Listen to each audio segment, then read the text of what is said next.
부흥하여 이 마지막 때에 복음 전하고 영혼을 구원하고 전도하고 선교하는 그 귀한 일에 구조선과 같이 교회가 되어져 쓰임받는 일에 하나님 앞에 귀하게 사용이 되게 하여 주옵소서. 오늘도 하나님의 말씀을 듣기를 원합니다. 은혜 허락하여 주옵소서. 주님 찬양합니다. 예수님 사랑합니다. 예수 그리스도의 이름으로 기도리옵나이다. 아멘. 상대방과의 관계의 시작은 무엇인가 하면 인사라고 합니다. 인사가 상대방과의 좋은 관계를 시작하는 마치 문과도 같다고 하죠. 오늘 우리 성도들이 서로 만났는데 서로 인사를 하시는지 모르겠어요. 안 하신 분도 있고 또 하신 분도 있고 그런데 한 번 더 서로 인사하겠습니다. 사랑합니다. 우리 김용호 어머님 괜찮으시죠? 잘 지내셨죠? 사랑합니다. 축복합니다. 그 옆에 있는 멋진 예성이 그리고 예찬이 목사님 잘 봐. 알았지? 예배 잘 드려. 1960년도 그리고 70년도에 미국의 인디애나 주에 가보면 해먼드 제7의 교회라고 하는 교회가 있었습니다. 이 교회는 두 가지의 특징을 가지고 있습니다. 첫 번째로는 아이들이 굉장히 많습니다. 그래서 주일학교가 아주 큰 교회, 주일학교가 부흥하는 교회입니다. 그래서 소망이 있는 교회라고 할 수가 있겠죠. 우리도 기도해야 돼요. 하나님, 우리 새학교에 주일학교 아이들이 들어오게 하시고 많아지게 하시옵소서. 왜 그렇습니까? 그 아이들은 우리 새학교에 형종하는 미래이기 때문에 그렇습니다. 그리고 두 번째로는 이 교회의 특징 두 번째, 설교 강단에 방탄유리가 설치되어 있다고 합니다. 우리 교회를 말한다고 한다면 제 앞에 이렇게 방탄유리가 다 설치되어 있는 것이죠. 이 교회를 담임했던 잭 하일스 목사님, 지금은 부인이 되셨는데 이 목사님의 설교의 특징이 하나 있습니다. 그것이 무엇인가 하면 죄에 대해 설교를 자주 한다는 거죠. 그러니까 거의 매주마다 죄에 대해서 설교를 하고 그리고 너무 강하고 그리고 리얼하게 죄에 대해서 설교를 하는 겁니다. 근데 사람들이 그 설교를 듣기가 싫은 거예요. 그리고 힘든 거예요. 근데 어떤 사람이 그 설교를 듣고 참다 못해 미국은 이렇게 총기를 소유하고 있잖아요. 그래서 그 권총을 갖고 그 목사를 향해서 쏴버린 거예요. 근데 다행히 그 목사님이 피했는지 그 총에 맞지는 않았습니다. 그럼 어떻게 해야 될까요? 그 다음 주에 그 설교 하지 말아야 되잖아요. 근데 그 목사님이 계속 아랑곳하지 않고 그 설교를 하는 겁니다. 그래서 이 교회에서 회의를 열어서 이거 어떡할까요? 목사님은 죄에 대해 설교를 멈추지 않는데 어떡할까요?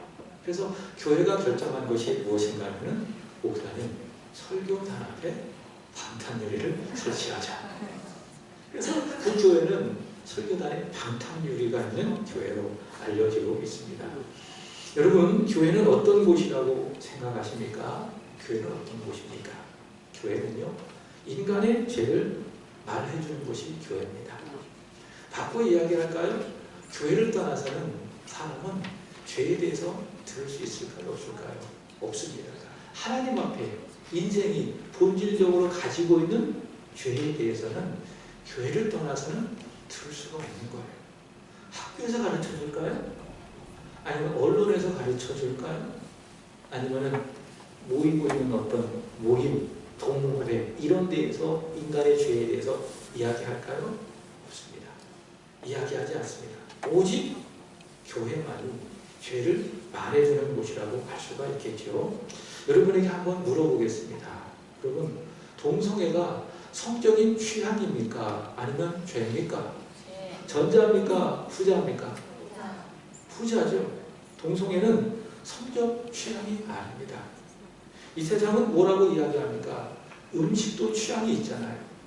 음악도 자기 취향이 있고 그 다음에 영화도 각자의 취향이 있잖아요. 그와 같이 동성애도 취향이다. 성적인 취향이다. 이거 맞아요? 틀려요? 틀린 겁니다. 동성애는 무엇입니까? 죄입니다. 성경을 보세요. 성경은 동성애를 분명히 죄라고 이야기합니다. 동성애라고 하는 것은 하나님의 창조 질서를 거스르는 죄요. 그리고 하나님이 매우 싫어하시는, 아니 하나님이 매우 혐오하시는 죄다라고 이야기합니다. 그걸 어디서 이야기합니까?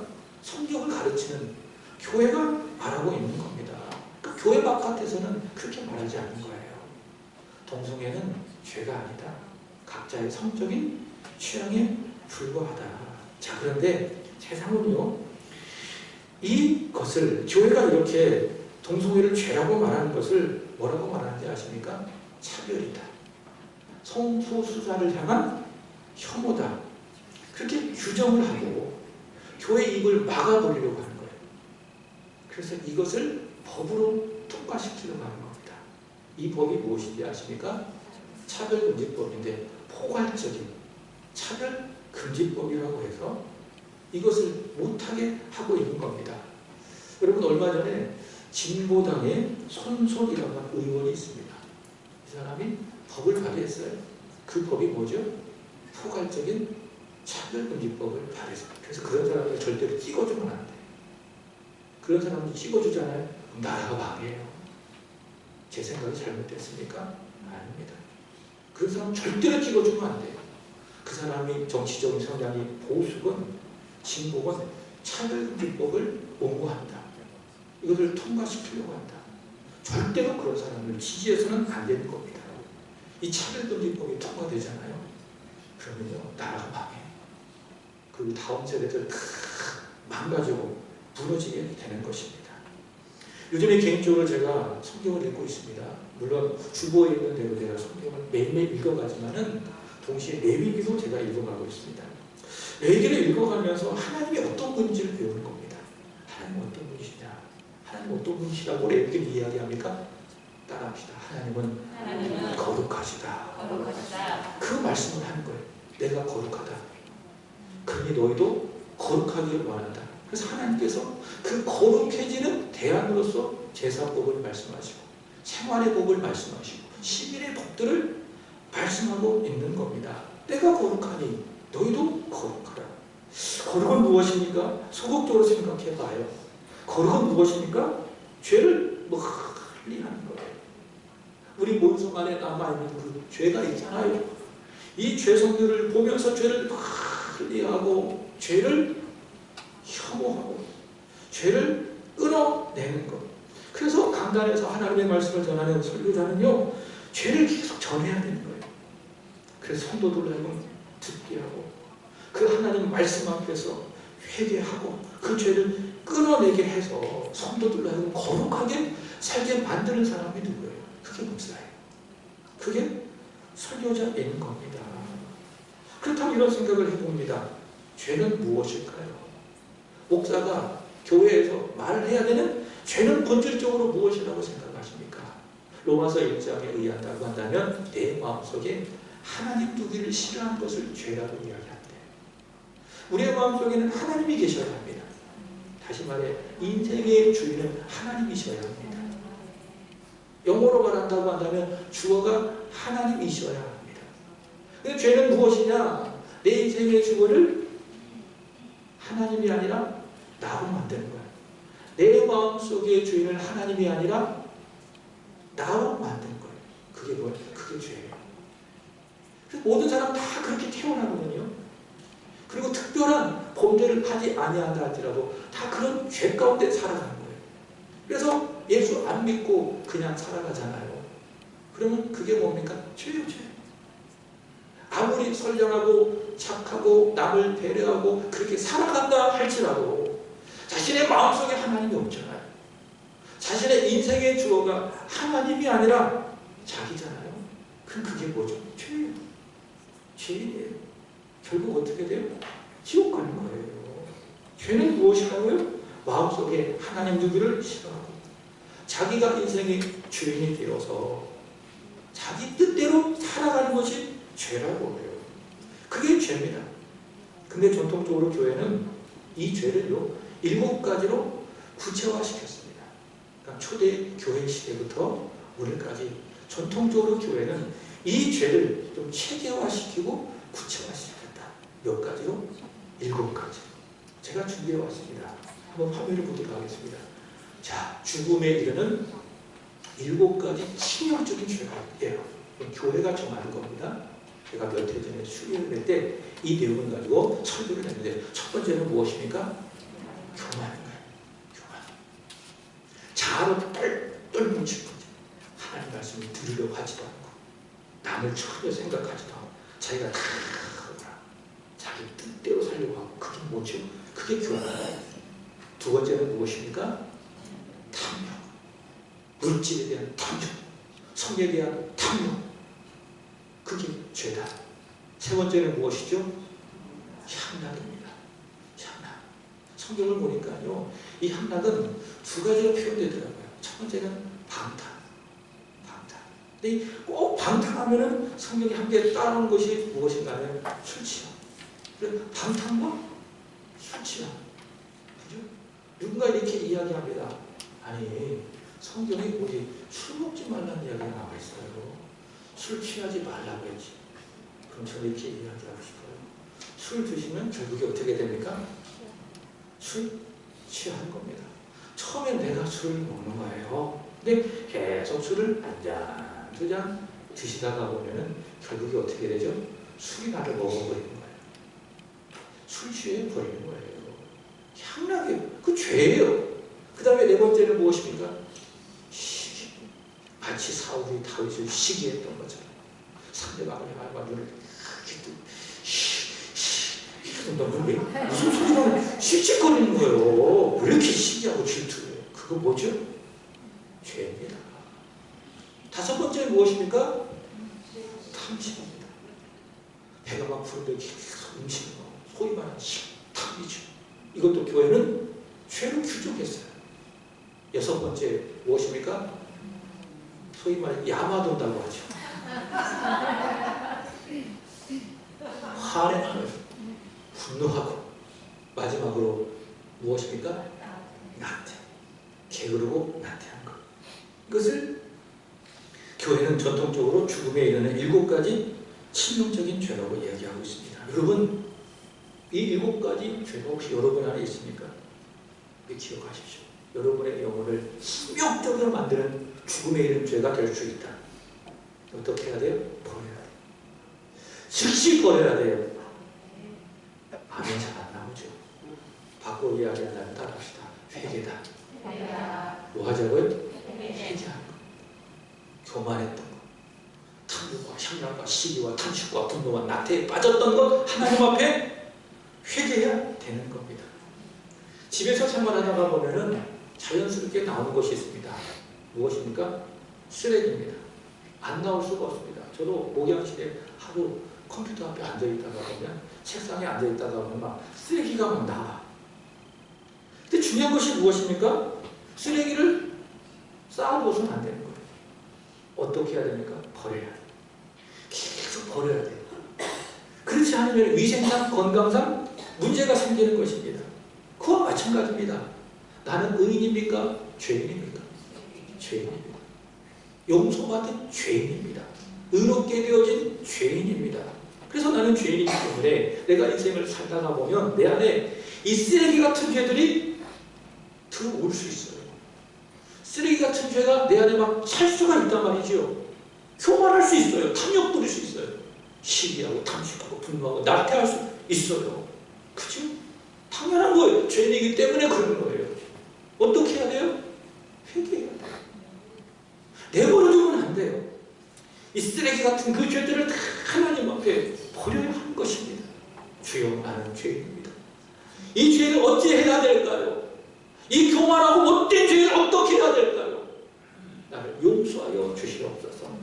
예수 공로 의지하면서 하나님 앞에 회개하면서 내 안에 차고 있는 이 치명적인 쓰레기 같은 죄들을 다 버릴 수 있어야 한다. 아멘이십니까? 오늘 읽은 말씀은 아간의 죄를 다루고 있습니다. 그러니까 죄를 다루고 있어요. 그래서 제가 죄 이야기를 하는 거예요. 자, 지난주에 여호수아 몇 장 읽었죠? 벌써 잊어버리셨어요. 일주일이나 지나서 다 잊어버리셨어요. 여호수아 6장을 읽었습니다. 여호수아 이스라엘 백성들이 천성 요새 여리고성을 정복했습니다. 어떻게 정복했습니까? 칼을 들고 창을 들고 전술과 전략으로 정복했습니까? 아니죠. 믿음으로 정복했습니다. 믿음으로 여호수아 이스라엘 백성들은 여리고성을 정복했습니다. 입을 탁 다물고 침묵하면서 하나님의 말씀에 귀를 기울이고 이해할 수 없지만은 하나님의 말씀에 순종했어요. 그래서 이 언약궤를 중심으로 해서 엿새 동안 하루에 한 바퀴씩 돌고 7째 날에는 몇 바퀴, 7바퀴 돌고 마지막 7바퀴 돌았을 때 제사장들이 나팔을 길게 부는 겁니다. 그럼 백성들이 그동안 닫고 있었던 입을 열면서 여호와께서 이 땅을 우리에게 주셨다 외친 겁니다. 그렇게 했어요. 믿고 순종했어요. 그렇게 했더니 결국에 어떻게 됐습니까? 그 무너지지 않을 것만 같았던 여리고성이 한순간에 무너진 것이죠. 여러분, 여러분의 인생 속에 여리고가 있습니까? 내 앞에 여리고 어떡할까? 어떤 사람은 사람이 여리고일 수가 있어요. 어떤 사람은 자식이 여리고일 수 있어요. 어떤 분은 직장이 여리고일 수 있어요. 사업이 여리고일 수 있어요. 우리 다음 세대가 있는데 공부가 여리고일 수 있어요. 무너뜨려야 될 줄로 믿습니다. 그 여리고 앞에 뒷걸음 치지 마십시오. 믿음으로 맞서십시오. 말씀을 듣고 순종하며 나아가기만 하면 하나님이 일하십니다. 기도하면 일하십니다. 하나님이 역사하여 주심으로 말미암아 여러분 눈앞에 있는 여리고가 한순간에 무너질 줄로 믿습니다. 자, 그리고 오늘 본문에 있는 여호수아 7장에서는요 이 여리고에서 북서쪽 방향으로 보면 아주 가까운 거리 대략 한 16km 정도 떨어져 있는 아이성이라는 곳이 있습니다. 자, 이 아이성을 정복하려고 하는 겁니다. 그러니까 여리고성이 무너졌으니까 기세를 몰아서 아이성 한번 정복해보자. 자, 그런데 여호수아 7장을 잘 보면 이 아이성 정복에 성공합니까? 실패합니까? 실패합니다. 자, 그 원인이 있죠. 읽진 않았지만 자, 한번 보겠습니다. 여호수아 7장 3절과 4절을 보겠습니다. 다 같이 시작. 여호수아에게 돌아와 그에게 이르되 백성을 다 올라가게 하지 말고 2,000~3,000명만 올라가서 아이를 치게 하소서. 그들은 소수이니 모든 백성을 그리로 보내어 수고롭게 하지 마소서 하므로 백성 중 3,000명쯤 그리로 올라갔다가 아이 사람 앞에서 도망하니 아이 사람 앞에서 도망했다. 무슨 말이죠? 실패했다. 아이성 정복에는 실패했다. 자, 왜 실패했느냐? 자, 이들의 말을 보면 잘 알 수가 있어요. 아, 여리고성도 정복했는데 아이성쯤이야.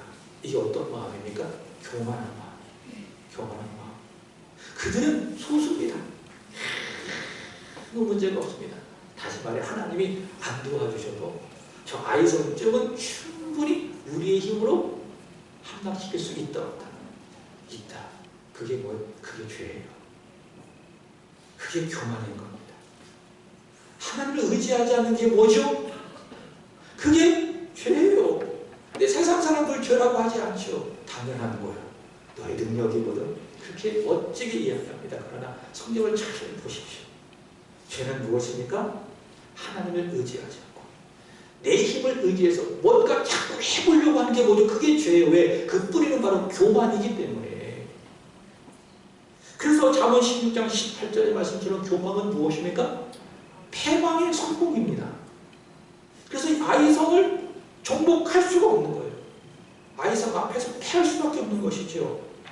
그렇지만 이 아이성 전투에 조금 더 직접적인 원인이 있습니다. 하나님이 직접 말씀하신 것을 잘 들어보세요. 하나님이 왜 아이성 전투에서 패배하게 하는가? 다시 말해 왜 그들이 아이성에서 패배했는가? 여호수아 7장 11절 12절 읽어보도록 합시다. 시작. 명령한 나의 언약을 어겼으며 또한 그들이 온전히 바친 물건을 가져가고 도둑질하고 속이고 그것을 그들의 물건 가운데 두었느니라. 그러므로 이스라엘 자손이 그들의 원수 앞에 능히 맞서지 못하고 그들 앞에서 돌아섰나니 이는 그들도 온전히 바친 것이 됩니다. 그 온전히 바친 물건을 너희 중에서 멸하지 아니하면 내가 다시는 너희와 함께 있지 아니하리라. 아멘. 이거 누가 말씀하신 거예요? 하나님이 왜 아이 성전에서 패배했다고 말씀하고 계십니까? 그들이 원수 앞에서 능히 맞서지 못하고 그 앞에서 돌아섰다, 패배했다. 왜 그렇게 했느냐? 11절 다시 보시면 이스라엘이 뭐예요? 범죄하여 내가 그들에게 명령한 나의 언약을 어기고 또한 그들이 온전히 바친 물건을 가져가고 도둑질하고 속이고 그것을 그들의 물건 가운데 두었느니라. 하나님은 이 죄에 대해서 그냥 뭉뚱그려 말씀하시지 않아요.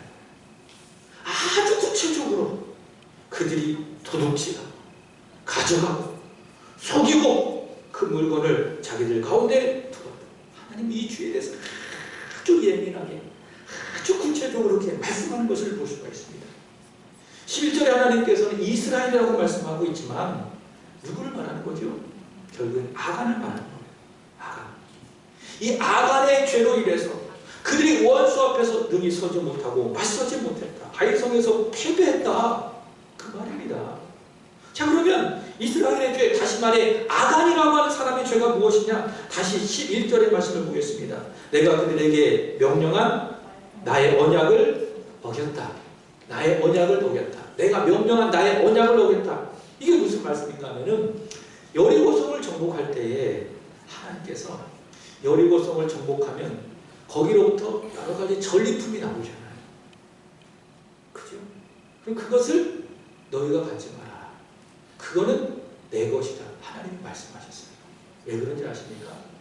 여리고성이라고 하는 것은요, 가나안 땅에서 가나안 정복의 첫 열매예요. 그래서 여러분 성경을 보면 첫 것은 누구의 것입니까? 하나님의 것이다.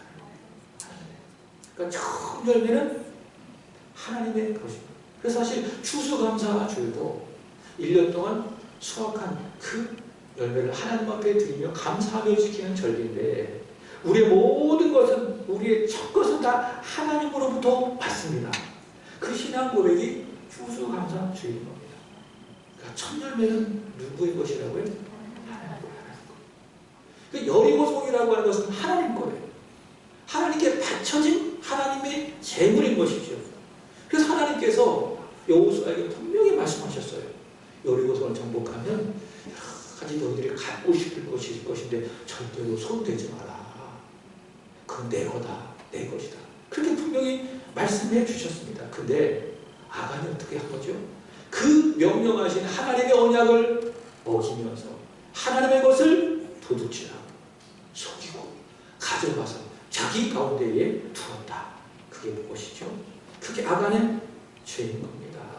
아간은요, 주님의 것을 마치 지 것이라고 착각하면서 주님의 것을 가지고 속이고 도둑질한 인간인 거예요. 이 말씀을 보면서 이 찬양이 하나 떠올라서 혼자 불러봤어요. 어떤 찬양이냐? 혹시 여러분 아시는지 모르겠습니다.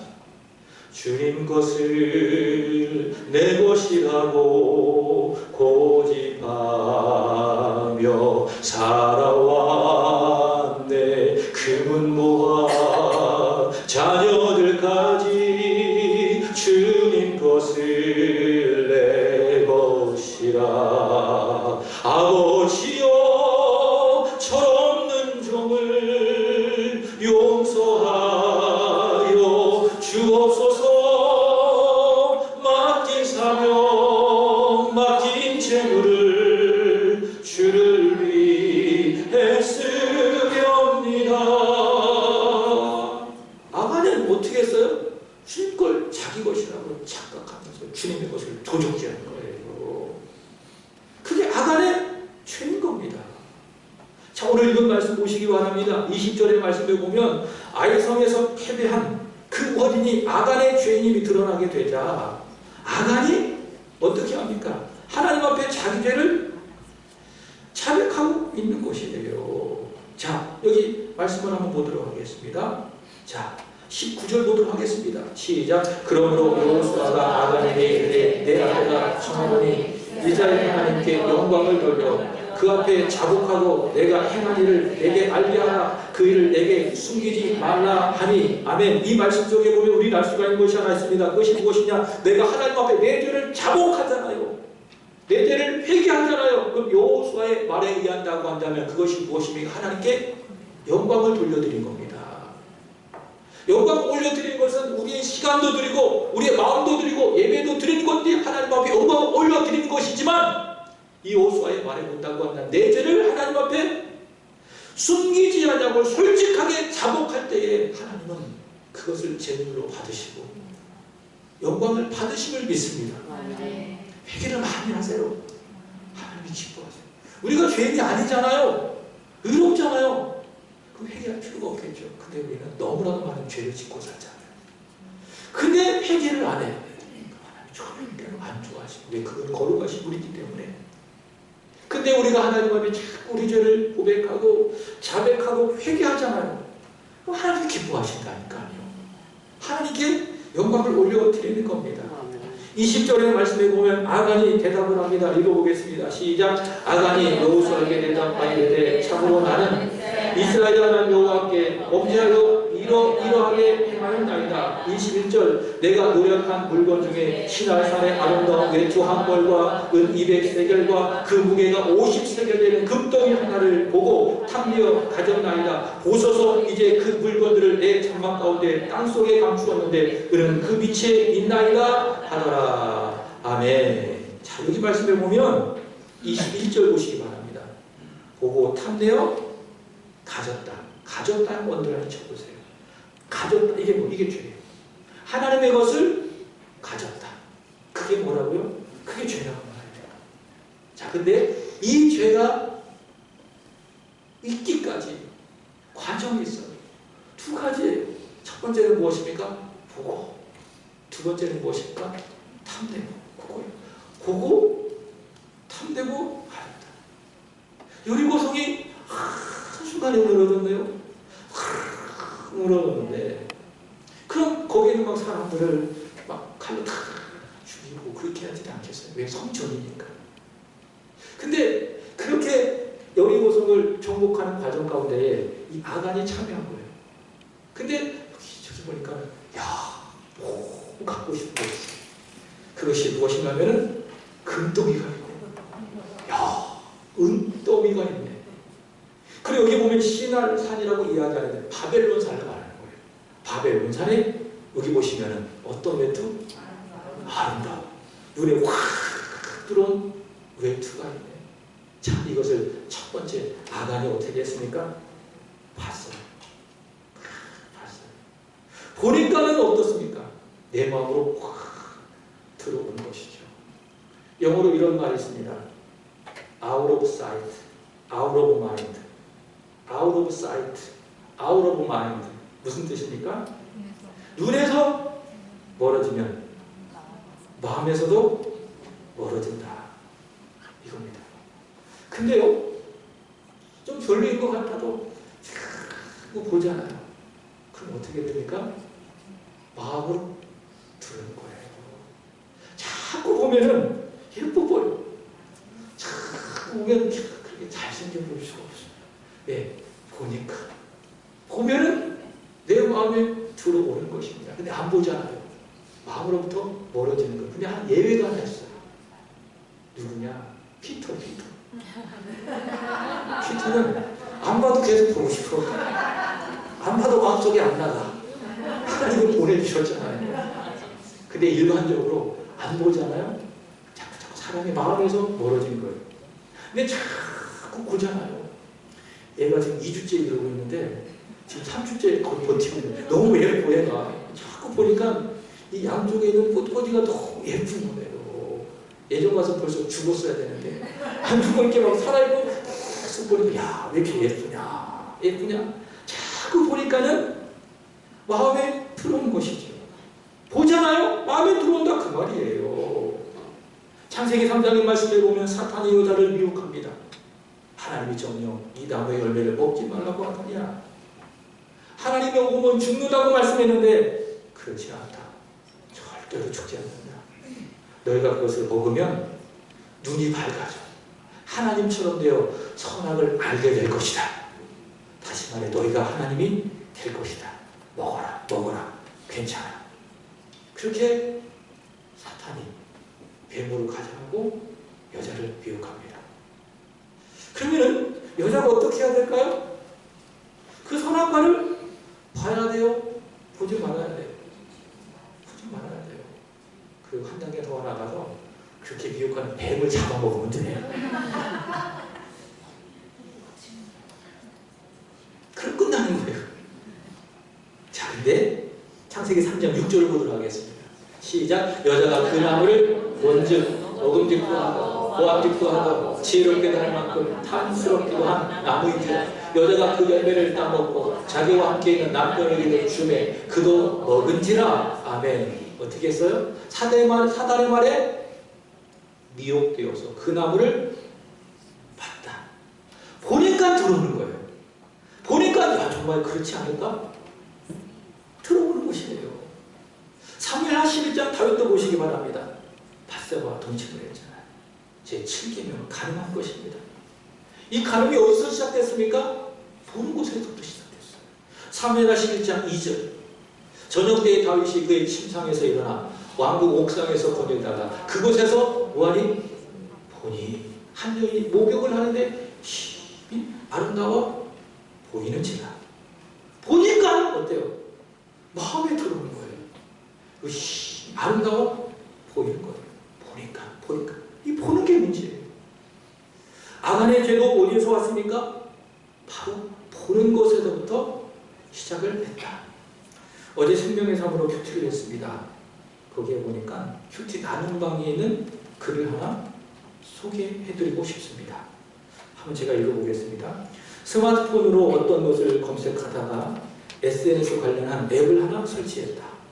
사용자가 많아서 그런지 그 앱과 사진과 영상이 많이 올라와 있었다. 호기심이 발동했다. 여러 영상을 살펴보던 내 눈길은 어느새 선정적인 영상에 머물렀다. 더 자극적인 것은 없는지 보면서 시간 가는 줄 모르고 영상에 빠져들었다. 그 다음 날도 음란한 영상을 탐닉했다. 근데 오늘 휴지 본문을 묵상하다가 보니 나의 죄성이 말씀의 거울 앞에 정면하게 드러났다. 성적 유혹과 자극에 이르러져 죄를 은근히 즐겼던 나의 부끄러운 모습을 회개한다. 하나님의 말씀이야말로 욕망의 맛에 길들여 있는 나를 치료하는 치료소가 아니겠는가. 음란한 영상을 찾고 싶을 때에 하나님의 말씀을 찾고 묵상하며 끊임없이 붙잡아야 되겠다. 유혹의 끈앞풀이 되는 앱을 다시 들어가지 않도록 삭제해버려야 하겠다. 늦은 밤에 찾아온 유혹을 떨쳐내기 위해 일찍 자고 일어나 교회에서 새벽 예배를 드려야 하겠다. 사단이 우리를 유혹할 때, 죄를 짓게 할 때 제일 먼저 한 것이 무엇입니까? 자꾸 보게 하는 거예요. 나쁜 것들, 해로운 것들 자꾸 보게 하는 거예요. 여러분 보는 것을 끊어냅시다. 내 안목의 정욕을 제거하는 것들을 과감하게 끊어내는 저와 여러분이 되기를 바랍니다. 그리고 기도하세요. 이렇게 기도하세요. 시편 119편 37편 시편 119편 37편 내 눈을 돌이켜 허탄한 것을 보지 말게 하시고 내 눈을 돌이켜 허탄한 것을 보지 말게 하시고 내 의지는 안 된다 그 말이에요. 안 봐야지 근데 안 된다 그 말이에요. 결단과 함께 무엇이 있어야 됩니까? 하나님을 구해야 되니까 하나님 내가 눈을 돌이켜서 저 못되고 악하고 헛된 것을 보지 않게 하여 주시옵소서. 하나님 앞에 기도하시는 그 말이에요. 첫 번째 아간은 하나님께 바쳐진 물건들을 보았어요. 그 다음에 두 번째 어떻게 했습니까? 다시 보시기 바랍니다. 여기 21절 내가 하나를 보고 그 다음 뭐 했다? 탐냈다. 보니까는 마음에 들어오고 마음이 생기는 거죠. 저거 갖고 싶다. 창세기 3장의 여자도 그렇지 않았겠습니까? 보니까는 마음에 들어오고 저거 한번 먹고 싶다. 따서 먹고 싶다. 그죠? 보니까 탐낸 거예요. 다윗도 마찬가지입니다. 밧세바를 보니까 힘이 아름다워 보이고 그래서 그 여인을 탐낸 거예요. 그래서 가능한 거예요. 야고보서 1장 15절에 이렇게 이야기합니다. 읽어보겠습니다. 시작. 욕심이 잉태한 즉 죄를 낳고 죄가 장성한 즉 사망을 낳느니라. 아멘. 탐심, 욕심이 무엇을 잉태했다고요? 죄를 낳았다고요. 모든 죄의 다 근원이 어디입니까? 탐심이요, 탐심. 그래서 교회는 7가지 죄 중에 이 탐심을 이야기하고 있는 것이죠. 이 탐심 때문에 다 죄가 나온다고요. 그래서 예수님께서 말씀하셨어요. 누가복음 12장 15절의 말씀에 보면 삼가 탐심을 다 물리치라. 믿으십니까? 아멘이십니까? 뭐 하라고요? 탐심을 물리치라, 그 말이에요. 돈에 대한 탐심, 명예에 대한 탐심, 누군가에게 인정받고 싶은 탐심, 나가 드러나고 싶은 탐심 다 모아라, 물리쳐라. 바울은 또 이렇게 이야기합니다. 갈라디아서 5장 24절 그리스도 예수의 사람들은 육체와 함께 그 정욕과 탐심을 십자가에 못 박았느니라. 내 안에 있는 탐심 어떻게 하냐고요? 십자가에 못 박으라고요. 탐심이 올라올 때마다 이 탐심은 그리스도와 함께 십자가에 못 박혔다. 내 탐심을 어떻게 하자고요? 십자가에 못 박으라. 이렇게 아가는 하나님의 것을 보았고 탐했고, 그래서 그것을 도적질하여 자기 물건 가운데 두었어요. 그게 아간의 죄예요. 그 죄 때문에 이스라엘 온 공동체가 그 아이성 앞에서 처참하게 무너지고 만 것입니다. 18세기 영국의 천재 물리학자가 있습니다. 아이작 뉴턴이라는 분인데, 이분이 세상을 떠날 때가 되자 건망증이 생겨서 모든 것을 다 잃어버렸다고 합니다. 그 똑똑한 사람이 건망증이 생겨가지고 사람도 못 알아보는 거예요. 내가 누군지, 내 나이가 얼마인지, 내 생일이 무엇인지 전혀 알아보지도 못하고 있습니다. 친구들이 찾아오고 후배들이 찾아와서 인사를 해도 누구세요? 이런 상황이 된 겁니다. 그 천재가 일생 동안을 가깝게 지냈던 사람들조차 알아보지 못하는 그런 처지에 놓여 있습니다. 그래서 그것을 지켜보던 한 사람이 얼마나 안타까웠는지 그 뉴턴에게 묻습니다. 선생님, 모르신다고 하는데 그럼 아시는 게 뭐예요? 기억하고 있는 게 뭐예요? 그랬더니 이 뉴턴이 이렇게 이야기합니다. 딱 두 가지가 있네요. 첫 번째는 나는 죄인이라는 것. 나는 어쩔 수 없는 죄인이라고 하는 것. 그리고 두 번째, 다른 하나는 이 죄인을 위하여 나의 구주 예수 그리스도께서 십자가에 대신 죽으셨다는 것. 그리고 그분은 나의 구주가 되신다고 하는 것. 그 두 가지는 제가 잊지 않고 기억하고 있습니다. 여러분, 우리는 누굽니까? 아간과 같은 죄인입니다. 그래서 이 말씀의 거울 앞에 우리는요, 아간같이 보고 탐하고 싫어하고 이런 죄들을 무수하게 범하고 있는 것입니다. 그러나 우리가 아간 같은 죄인이라 할지라도 우리가 예수 그리스도를 믿기만 하잖아요. 왜? 그거는 바로 그 죄를 위해서, 아간과 같은 내 죄를 위해서 그분께서 이 세상에 오시고 나를 대신하여 십자가에 죽으셨으니까, 십자가에서 피를 흘리셨으니까, 그래서 우리가 이 생을 살아가면서 아간과 같은 죄를 지었다 할지라도 우리가 예수 그리스도 앞에 가기만 하면, 그분을 믿기만 하면, 지금 노래는 그분의 보혈을 우리가 믿음으로 붙들기만 합니다. 그리고 주님 용서하십시오. 나는 죄인입니다. 회개하기만 하면 하나님은 그 믿음을 보시고 우리를 용서해 주시고 우리를 자녀 삼아 주시고 거룩하게 하시고 정결하게 하여 주실 줄로 믿습니다. 잊지 마십시오. 저와 여러분은 아간과 같은 죄입니다. 우리 주 예수 그리스도께서 저와 여러분을 위하여 십자가에 죽으셨습니다. 믿으시고 매일매일 하나님 앞에 자백하고 회개하는 삶, 거룩하고 정결한 삶을 살아가는 저와 여러분이 되기를 진심으로 기원합니다. 기도하겠습니다. 하나님, 아간과 같이 저희들은 죄인입니다. 그리고 아간과 같이 저희들은 죄를 범하였음을 주님 앞에 고백합니다. 이 말씀 앞에, 말씀의 거울 앞에 저희들 고개도 들을 수 없을 만큼 부끄러움을 고백합니다. 주님, 우리를 불쌍히 여겨 주옵소서. 자복하고 회개하고 주께 영광 올려드리오니 흐르는 보혈의 피로 씻어 주셔서 우리를 다시 한번 거룩한, 온전한, 깨끗한 청결한 하나님의 백성이 되어 내가 있는 곳을 하나님의 나라로 채워가는 축복의 사람들이 되기를 원합니다. 예수 그리스도의 이름으로 기도 올려옵나이다.